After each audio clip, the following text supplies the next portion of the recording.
I don't think that accidents or mistakes ever actually happen. I think that like every path that I took, you know, and every turn that I took led me to where I'm supposed to be right now.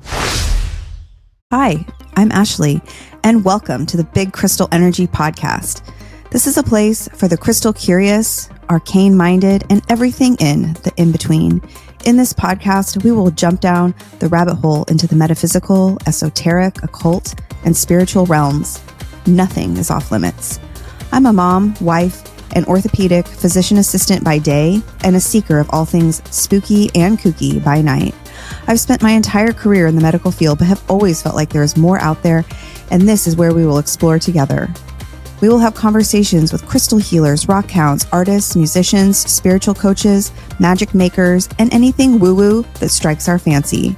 Let's take our spiritual journey to the next level.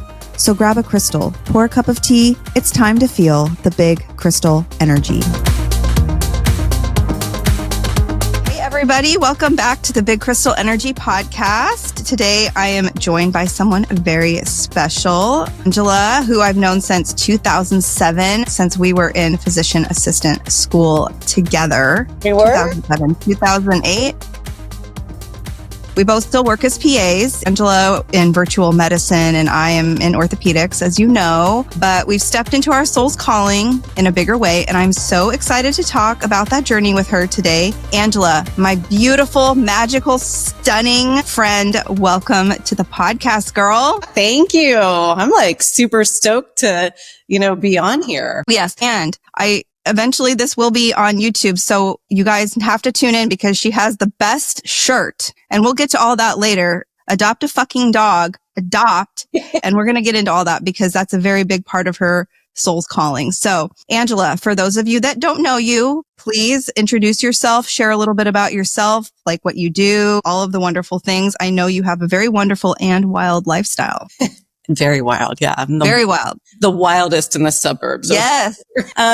So I am Angela without further ado. And I'm a mom of two little girls who are 5 and 7 and currently residing in Houston, Texas, and living my dream as a virtual PA by day and a dog rescuer by night.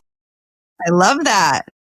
And also recently honing in on the skills of Mahjong. Mahjong, yes, that's amazing.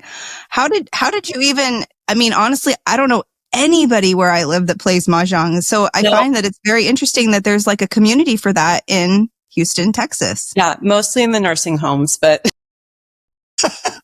once it traveled out, you turn 40 and then you get a set of Mahjong tiles. You get a set of like those peepers glasses so that you can read at the menus. And it like comes on your 40th birthday. Wow. That's fascinating. Very fascinating. You didn't get a set? You're not 40 yet because you're only 30. That's why. Yes. I'm reversing in my age. I like to believe. Yesterday I was like, I saw a patient's chart and it popped up and their birthday was in the same year as mine. And it said that their age was 43. And I was like, that can't be right. I'm 42. So old. Yeah. I'm 42. Yeah. And so that I got out a calculator. Yeah. To calculate my age. I was like, no. Calculator out. Well, at least you didn't get like a sundial or an abacus out. It's like, wait a minute. Where did that extra year come from? That cannot be right.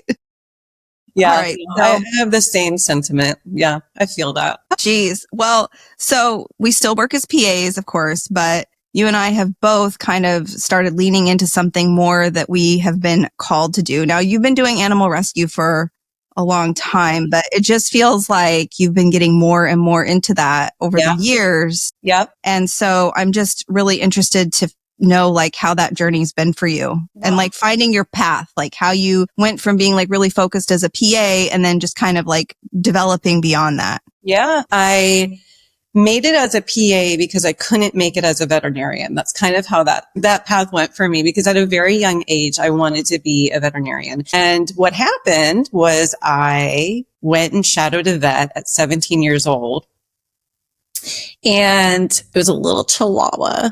And he was like in this box basically with like laughing gas in there. And the vet was just suturing up 2 little tiny puncture wounds. And I cried through the whole thing, like internally. And I left there and I was just like, damn, I can't be a vet. And so, I went to college and, like 4 years later or 3 years later, my mom's like, why don't you be a PA? And I was like, what's a PA? And then, she was like telling me about it. I was like, okay, sure. Like I'll do that because turns out I can do surgeries on people. Yeah. I cannot have the same emotional tie as I do with animals. And that's kind of like where it went. So I don't know. People. Okay. I mean, I hope for the best for them when I take care of them, but yeah. They have a little more control over themselves, like the poor animals have. Yeah. Yeah. Sometimes I wish I could travel back to that 17-year-old Angela and be like, it's going to be okay. Because now my dream is like, man, if I was a vet, I could like spay and neuter all these stray dogs. Do you think that maybe your path should have been veterinary medicine, or have you been satisfied in the way that like helping with animals the way that you've been able to? Yeah, here's the thing that I think about that is I don't think that accidents or mistakes ever actually happen. I think that like every path that I took, and every turn that I took led me to where I'm supposed to be right now. And there's going to be a lot more windy turns that are going to lead me somewhere else. But I was meant to be a PA and I was meant to do this because, quite frankly, being a veterinarian, maybe it would have made me hard to some things and maybe I wouldn't be in the rescue aspect. Yeah, I feel that. I mean, I totally agree. I'm thankful for my path that I've had. And while maybe it's not what I want to do 100% of the time now, I still do enjoy aspects of it. Yeah. It's just that a lot of times the politics and the administrative side and just all of those things kind of drag it down, like the patient care and the things like that. I still do enjoy, but sometimes we evolve out of things. And I think especially when one of the biggest things that I've seen or felt is that, you spend a significant amount of time going to school for this, you invest a certain amount of money in it. And then when you start doing something a little bit different, it can feel a certain way because you feel like, well, is it wrong that I'm feeling called to something else? But I feel like we can do more than one thing in our life. I think we are multifaceted people, and I think that we have many gifts. I don't think that we have to hone in on one thing to like, stabilize us. And then, and like the older generation, I think it was very common for them to pick one job and then stay at their one job for 40, 50 years until they retired. But because you got a pension plan. Yes. I don't get a pension plan. No. So we have to keep evolving, but it feels so good, right? Like it feels good to feel aligned with something, whatever that may be, because we start off on a path and we feel very excited, but sometimes it doesn't always just light us up in the same way that it did in the earlier years. Totally. And so it's nice to and you've always had this with your animal rescue. And I feel like I've always had like this whole part of me, but I just really repressed it for a long time. I tried to bring it out. Remember when we tried to do Wicca?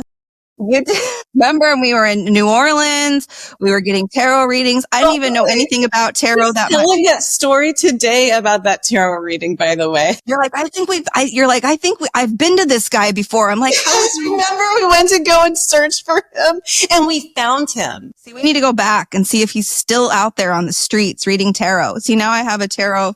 Well, it's not a real tarot card, but it's the reader because I'm a big nerd. And I like rainbows. I can't imagine that. Oh my God, that's so funny. We both have rainbows. Look, see? The universe. Yeah. Mine has a skeleton on it, but yours has the dog. But that is so funny that we both wore. I had a different shirt on, like a different shirt planned. And then I was like, no, I think this is the right one. It's meant to be. It's a cosmic attraction. Yes. It's meant to be. All right. So I always think about with you and your animals, like, because you just have like such a deep connection with them that just feels like more than just animal rescue. Like you really, like, you have such a connection to animals that's more than what most people do. I mean, I just feel like you have a deeper connection than most people do. I see them as like, I don't know. I see them as something bigger than us. I've had so many dogs walk through here that have been broken, right? Have been broken by humans, and rehabbing them not only like emotionally and like physically, medically, but also like teaching them to be a dog again and like to trust again. Like, how do you not form a bond with that? You know, how do you not form a bond with that? And then like you see each dog for like their own independent, because there's no two dogs that walk in here that I'm like, you're like so-and-so. They're their own creatures. They're their own souls. They're their own like way of thinking and doing. And it's really incredible to be able to spend time with these animals, to be quite honest with you. For nonverbal, right? They communicate in their own way. You know, we obviously don't speak the same language, right? But to be able to communicate on a level, I don't know. There's something really special and beautiful about it. And I love it. And I love seeing them go to wonderful homes, and I love seeing their after stories. And I feel like, yeah, I did that. You know, I helped that dog out.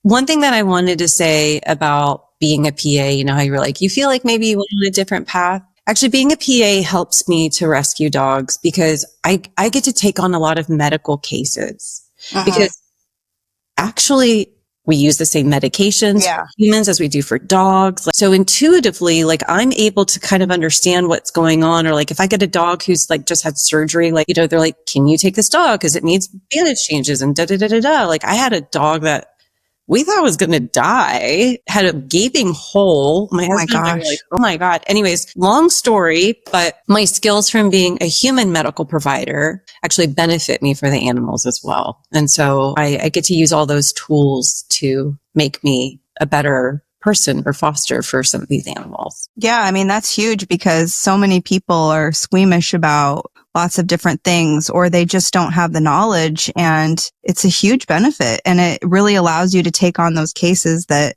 would maybe be very challenging to find homes for and to take care of them. And I know that it's just so saturated. There's so many animals that need homes, and there's so many animals that need rehabilitation. I mean, how is it when you have these animals and then you have them move on to their forever homes? Is that, I'm sure it's very rewarding, but it has to be very challenging too. I'm like, see you later. I'm sure. Yeah. Like the puppies, I'm just like, you know, they've never been broken, right? I have a dog in particular, and really, that was hard for me. That was really good, but he's in a wonderful home, you know, he's in a really wonderful home with a family that really loves him. But that was really hard for me because that was a dog that, oh gosh, broken hip, found on the side of the road, shelter got him, and like basically did like the Hail Mary calls to the rescues. And they're like, you have 5 minutes to say that you'll take this dog or else we have to euthanize.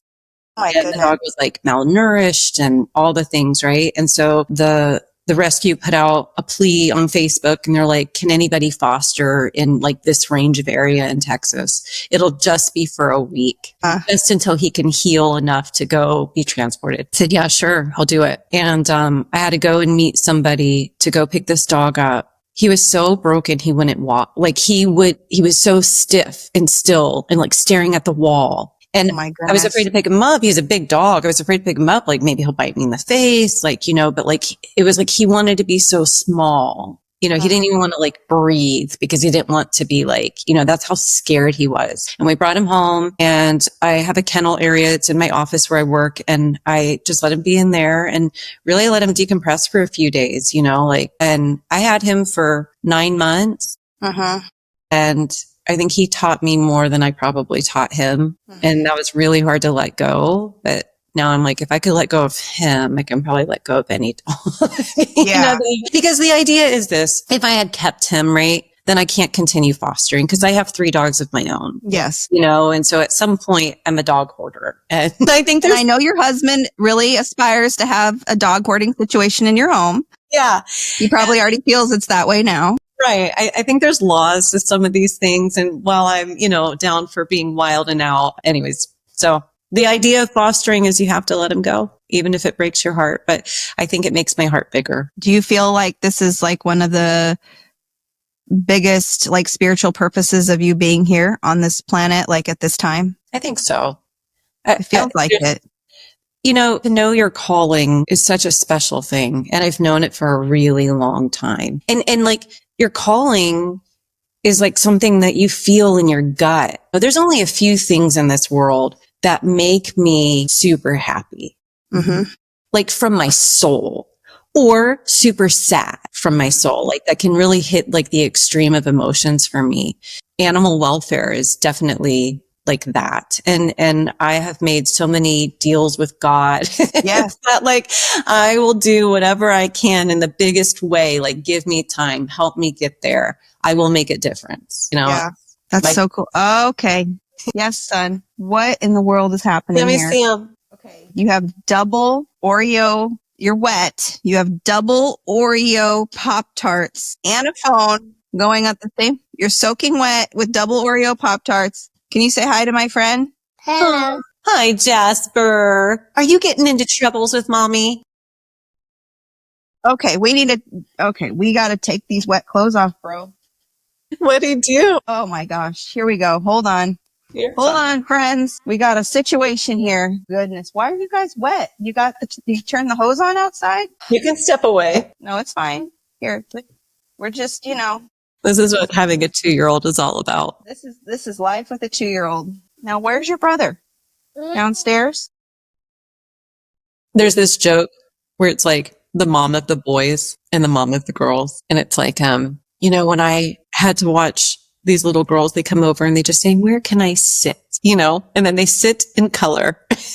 Yeah. I'm like, it's so true. You think your girls sit in color? Oh, yeah. Gosh. Oh, we don't know that life here. No. Or, Bella will, if you put the TV on, she's like, oh, yeah, we'll sit here and watch this. Okay. Yeah, no, it's literally like there is no quiet moments ever. Lord, girl. It is a lot. And then yesterday I still have people asking me, coworkers, when I'm going to have a baby girl. I'm like, are you people insane? You're like, apparently. And I'm like, what do you guys expect me to continue reproducing until I'm 50 years old? I mean, it's like, but you do a good job of it. I'm like, you know what? Thank you for suggesting I look younger than I am. We don't have babies just because they're cute. That's not the only reason. God made him cute because otherwise you'd leave him out by the trash can for pickup day. So true. That is so true. Okay. So, your life, kind of like my life, you're juggling so much, working as a PA, rescuing animals, being a mom of your 2 little girls. And you're also busy to an Ironman, a triathlete, an interventional radiologist. Who's that? I mean, an epic man himself. Woohoo. Like, how do you do it all? And like, how do you find the time to, because I look at your life and I'm like, gosh, just even without the animal rescue, it seems like it's very busy. And then you're always like adding in all these new animals and like all these different things. And it just seems like a lot going on. How do you do it? You want there's not a answer to it. I work from home. And I work. But you have to work when you're working from home. So it's not like you're not working. No, for sure. But at least like I can be here with the dogs. You know what I mean? So it's like they're not having to be kenneled all day. And then I come home to like a big old mess or something, Yeah. And I can do laundry like in between patients and stuff. So like there's a perk to that. Right. And I work part-time. So that helps. Okay. I mean, if I worked full-time in the clinic, I don't think I could do it all. Yeah. Is that the answer you wanted or no?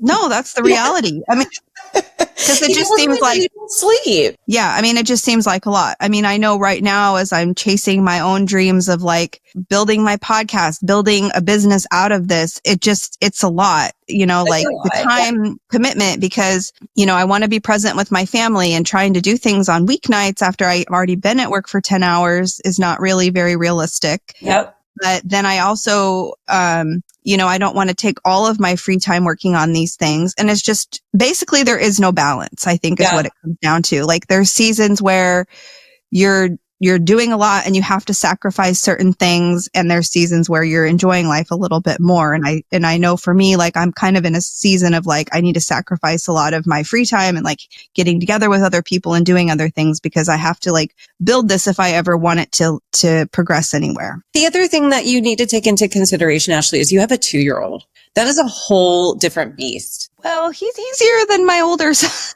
to be honest.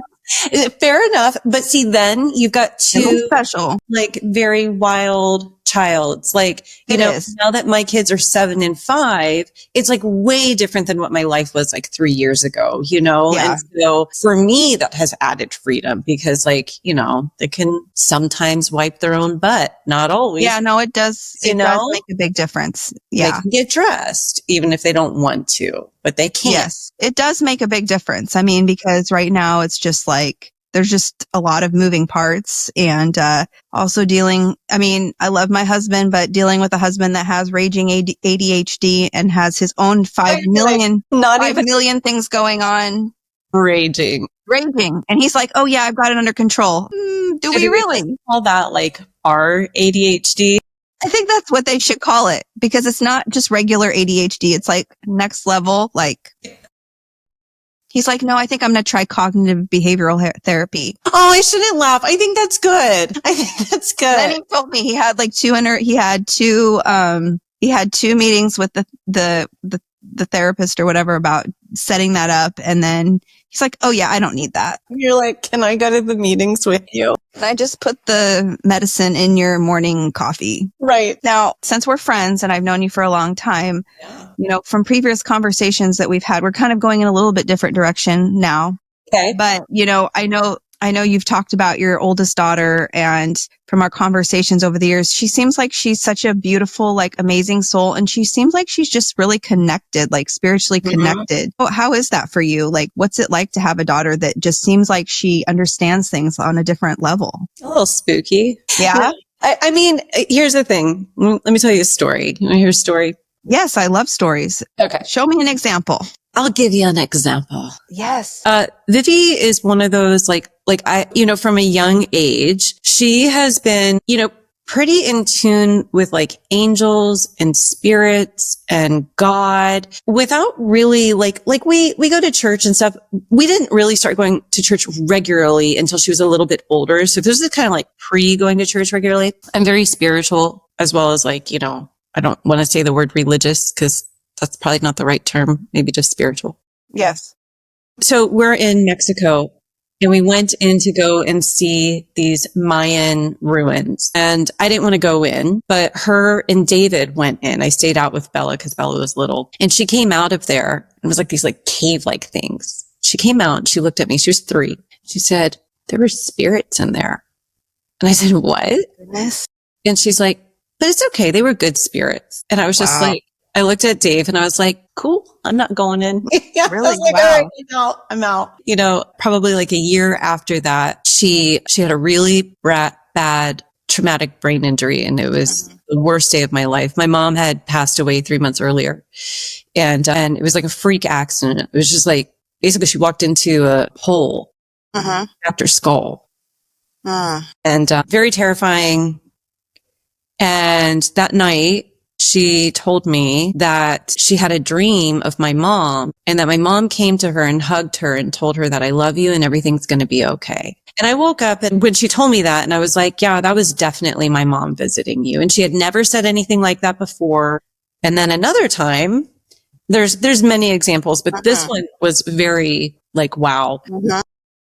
We were having a babysitter come and I had never met her before, but she came highly recommended from a very good friend of mine who used her regularly. And I was like, it was like in a crunch, like my regular babysitter had to bail. And so we were in a crunch and Vivi kind of asked me a weird question. She said, Mommy, what does the babysitter look like?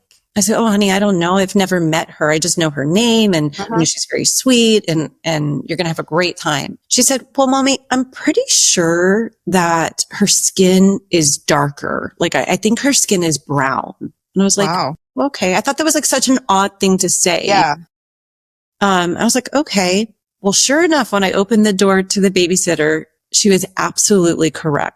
And I was just like, okay, but then let me tell you where this gets a little sticky. Okay. Is then she'll start crying suddenly and be like, oh my God. I'm like, what's the matter? She's like, Daddy's going to die.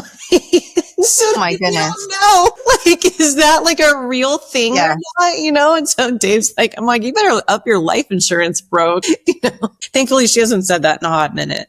But yeah, I have some of this intuitive things myself, and I encourage it for her. I 100% encourage it for her.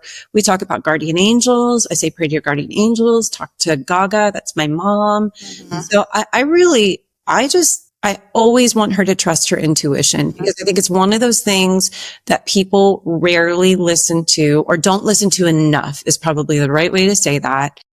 And I want her to feel empowered to trust that little voice in her head. I think that's so cool, because that's so true. Like, as a society, we are just told to trust what we see on the news or what our doctors tell us or whatever. And we ignore things so often that we know deep down are true, but we're just like led to believe that we have to follow these other authorities. And, I think if we blindly follow, and if we really just tapped into what we know as a true knowing for us, oftentimes our lives would be so different. One of the coolest sayings that I ever heard that resonated with me more than anything was that we are spiritual beings having an earthly experience. Yes, I love that. It's so true. It is so true. Our time here is limited.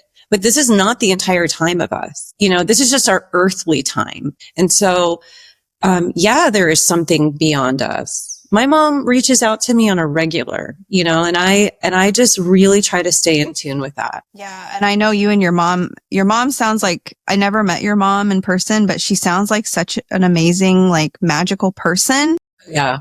And you guys and I think it's just so cool how you've been able to keep this beautiful connection between your girls and your mom, all these years. Yeah.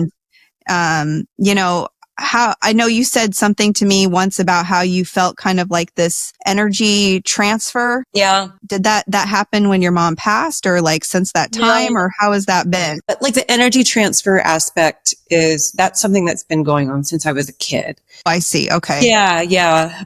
As far as like my mom, she visits me as ladybugs. There'd be like a random ladybug in my house. You know what? This is so freaking weird, and this is going to totally trip you out. Yeah. But right before we got on this conversation, my kids ran up the stairs and Finley was like, Mom, Jasper has a ladybug. You want to know why? I lit my mom's candle and I asked her. That is so wild. He has never come to me saying I have a ladybug, ever. Yeah. That's amazing. There you go. I lit my mom's candle on my favorite Freddie Mercury coaster. Yes. I said, Mom, show up today. I love that. That's so that was cool. Right before I came on. So maybe that was her showing up. That is so cool. It has to be, right? I mean, it's so wild. I'm telling you that we are all connected in this crazy spiritual world. That's what I think. Feel like we are. And that's the thing. Like once I really opened myself up to this and just allowed all these things to start flowing in, it is unbelievable. The synchronicities, the magical moments, like all the things that really you will start to connect with. There's no accidents. Yeah. And things that may feel like that shouldn't have happened or that wasn't right. Like eventually you end up seeing why that happened. 100%. I have so many aspects of my life where I didn't get what I wanted. And then I see what happened and I'm like, oh my God, someone was looking out for me, so. Interesting too, because I mean, I know for sure, like one of the things that I didn't know that it was a significant day in my life when it happened, but it has turned out to be a very significant day in my life when we were on a girls' trip together in Santa Fe, New Mexico, and we were just out and about, and I was like really struggling and having a very challenging time in my life. And, we had gone into this place and I don't think you were with me at that exact moment. I think Heather and our other friend Dipti were with me, and I found this little piece of crystal and I bought it and I brought it home. Oh boy, we got an upset little friend coming. Come here, Jasper. What happened? I'm going to go and grab my stone because I want it grab your stone. My favorite one. We can reconnect and talk about our stones. Where's your owie? On your butt? Okay, you sit here. You want to do the rest of my... Are you famous? No, we're not showing any weenies. No. Can you go find Finley? No. We're not going to be doing that on here. No. All right. What do you got? Okay. So remember this one, the green opal? Yeah. Yes, I do. Jeez. It's a bad luck. No, it's okay. I do remember that you love green opal. Yes. Does it smell? No, you just sniffed it. I'm all Does it smell like green apple? What's going on? good. No, so yeah, I think this is like the friendship stone, right? Remember that, but I was drawn to that. But I love the color green. So maybe that's why I was drawn to it. I don't know. Yeah. I mean, I remember like that day I found this, like I just got that stone at that shop, and like for some reason I found a really strong connection to it. And honestly, like after that trip, $2. Thank you, Jasper. Bye. Gosh. Okay. But what's the stone? Oh, it's called celestite. It's beautiful.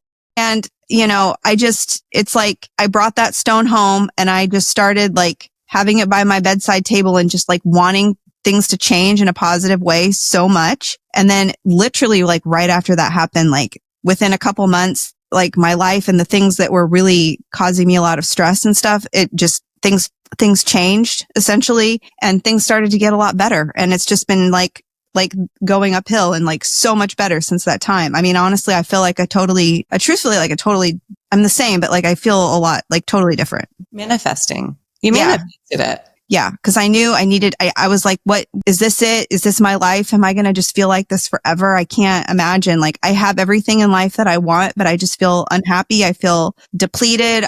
How can this be? This can't be right.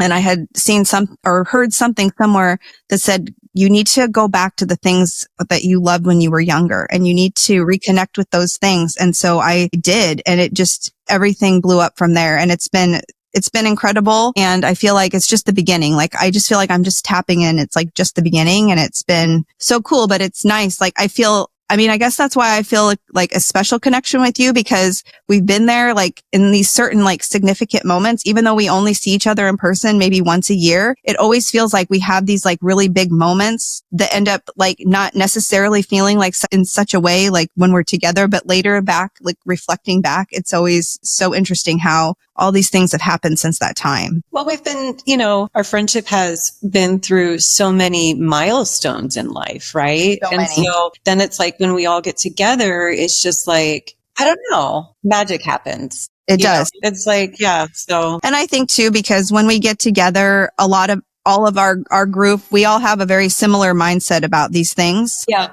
So it flows easily. I think, one of the questions I want to ask you, it's just like kind of for fun, is, do you have a favorite crystal? Is your green opal your favorite crystal? I think green opal, but then you also have to tell me, what is this one? That's, I think it's called like desert rose or something. Yeah. I don't know. And I don't know that much about that one. I don't know. It just called me, but it makes sense that it's desert rose. I love the desert. You love the desert. You love like that mid-century modern, like that green.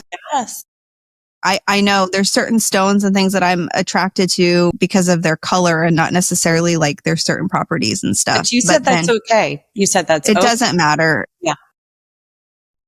Who decides what? I mean, it's like, who's the authoritative body over what stones mean? I think we are the authoritative body over what it means to us. I don't think that there can be, there's books that say all these things about this stone means this and this stone means that. But if you don't connect with it in that way, then I don't necessarily feel that you can't, then you can't work with that stone because it doesn't mean that to you or whatever. I just don't feel like that can be possibly true. So is there anything when you're connecting with spirit or anything, is there anything that's ever happened to you that's been very surprising?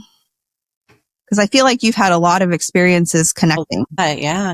A lot of otherworld connections over the years. Lots of otherworld connections. That could be a whole episode on its own. I know. Angela's connection with the other world. We call it psychic. I can look at this question in kind of like a two-part question. One, what happens when I connect with spirit? Yes. What do I feel?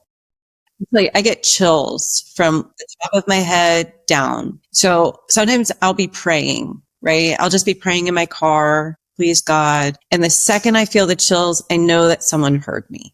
And so when I don't feel the chills, then I'm like, are you listening? Can you hear me? I've had that since I was a kid. And, I thought it was really cool to like kind of go back onto one of the podcasts you did earlier where she validated that, because I've never really been told that was a connection. I just intuitively understood that it was, because the only time that it happens is right when I'm trying to connect with the spirit world. And, when she said that, like, right, that validates that you're making. And then I was going to say the second second part to that question is, one, what do I feel, right? Two, after my mom passed, I immediately was like, I need to call a medium. Yes.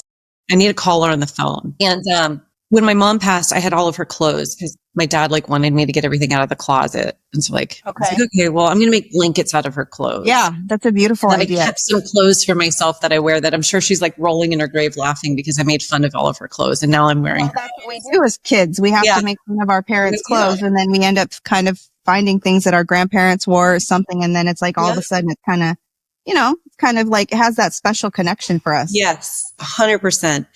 And so when I called the medium, I was sitting in my closet, and I think my mom had passed like 2 weeks earlier.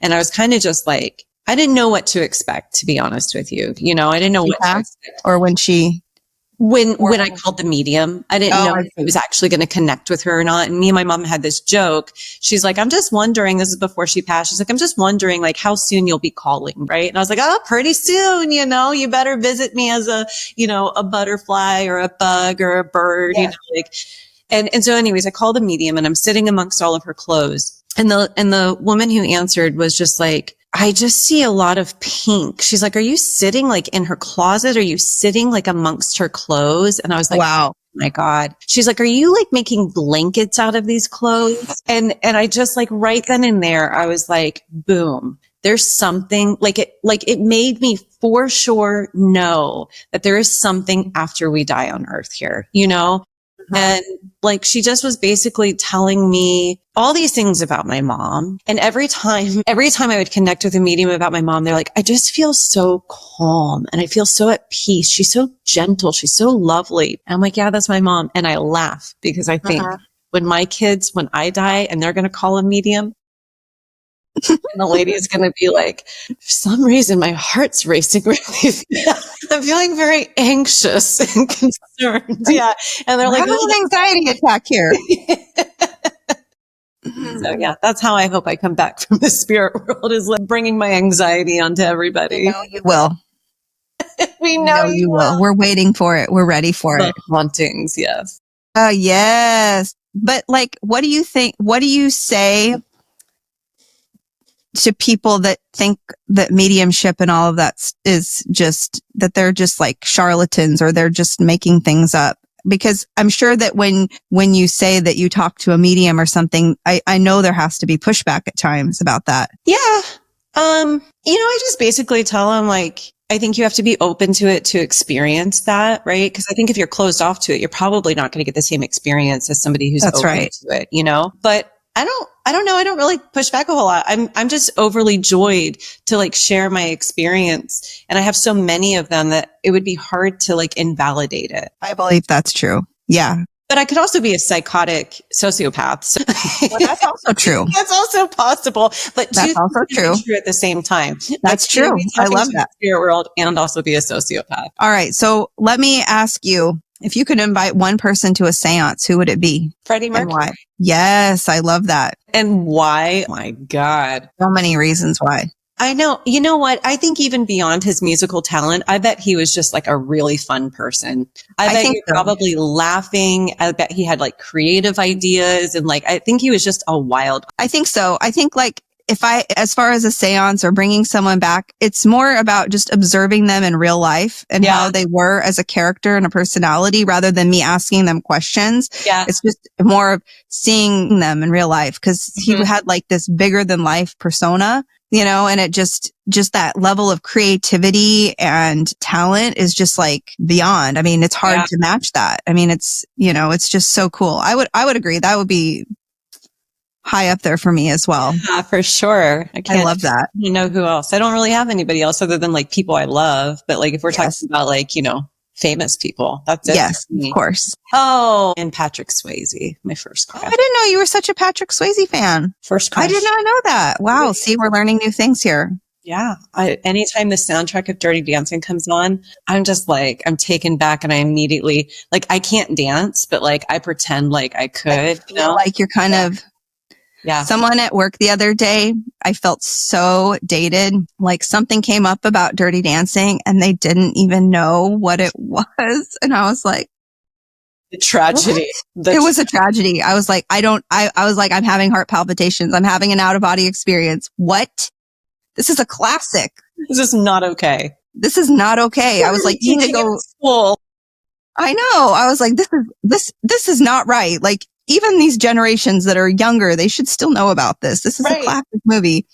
Yeah, it's so funny. Well, this has been such a fun conversation, like just going through all of these things, reminiscing, whatnot. But can you tell our listeners where they can find you, or if they want to know more about animal rescue, or, if they're in the greater Houston area, where they can, maybe get a rescue animal from you? Yeah, for sure. So I'm on Instagram, the dog matchmaker 713. I like to post all of my fosters there. I spend time at a rescue called Special Pals, and it's actually a facility where you can go and adopt dogs and cats there.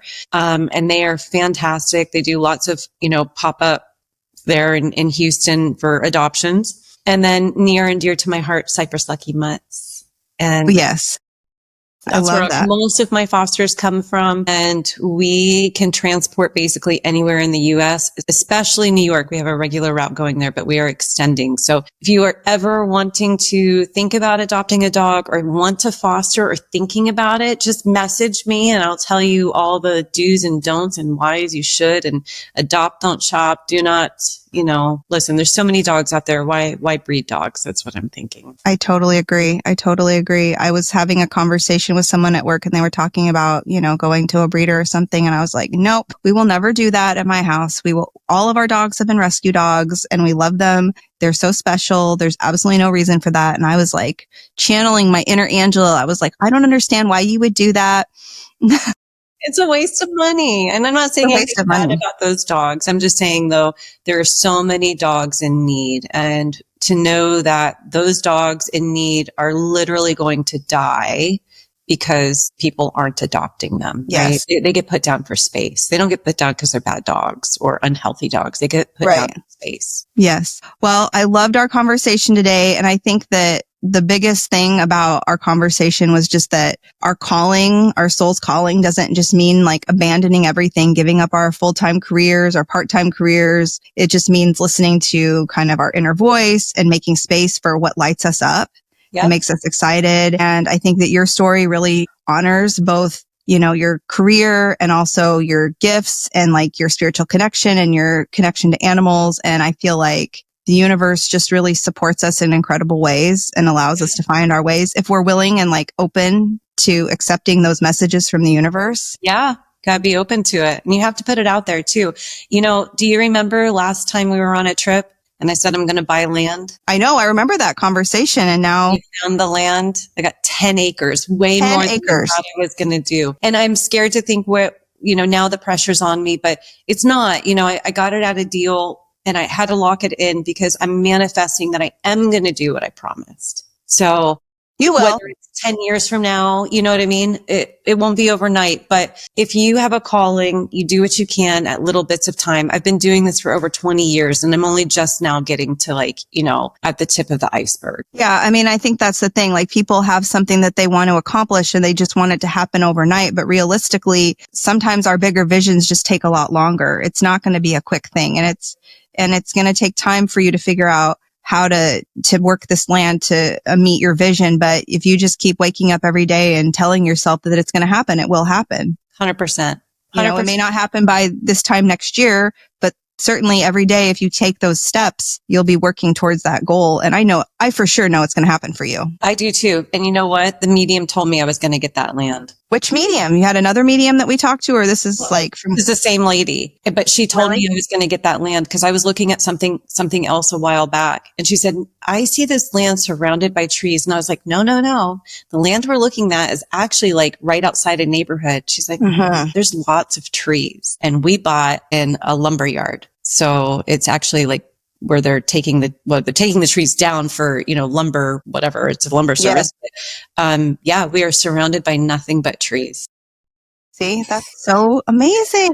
Oh my gosh. Have you camped out there? Or are you guys going to No, not yet. Literally, this has all just kind of happened pretty quickly. I mean, pretty recently. And so we haven't had the opportunity to do much, but. Wow. I love it. Well, I'm so excited to see where this all goes. You have to document your journey because, I mean, if not for anybody else's purpose, but for your own, because it's so amazing to see the evolution of things over time. You know, it's just so affirming that you're on the right path. And I can't wait to visit your, whatever it is that you have dreamed up for your animals out there in your lumber yard. It's going to be fantastic. And I just really appreciate you coming on today. It's been so fun chatting with you. And thanks for having me. Thanks for thinking of me. And of course, it's like talking to one of my BFFs. So this is, I know. Maybe fix my hair, other than that. Fixed your hair done, lashes done. Otherwise, I love it. Yeah. Well, thank you, Ashleigh. Okay. I love what you're doing, and I'm glad you're doing this. Yes. All right. See you later. Thank you so much for jumping down the rabbit hole with me. If you connected with this episode in any way, I would love it if you could share it with a friend. Also, please tag me on social media. I'm at mystical.mama.ash or at Big Crystal Energy Podcast, mostly on Instagram. It helps so much getting my episodes out there and finding more magical, kooky, and spooky friends. Sending you all Big Crystal Energy. Cheers!